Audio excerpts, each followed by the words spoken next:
Gideklarar sa Cebu City Council ang 17 ka mga barangay sa dakbayan sa Sugbo nga ubos sa State of Calamity human nga matay ang 36 ka mga kahayupan ug nangadaot ang mga tanom tungod sa grabing katugnaw.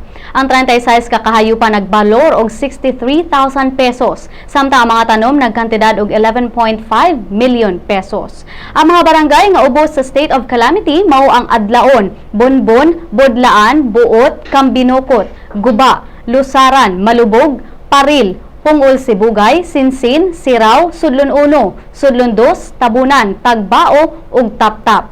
Gideklarar na sa Department of Environment and Natural Resources sa Central Visayas ang ubang bahin sa Barangay Gaas sa lungsod sa Balamban nga no habitation zone tungod sa nahitabong pagdahili sa yuta.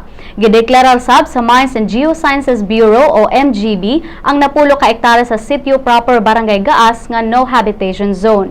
Girekomenda ni MGB Chief Geologist Emil Berador ang daling pagpamalhin sa mga residente sa apektadong lugar human niya masuta nga pabiling aktibo ang landslide nga niresulta sa liki sa yuta. Tungod sa maong rekomendasyon sa MGB, gikonsiderar na sa mga lokal nga opisyal ang pag-relocate sa mga apektadong residente.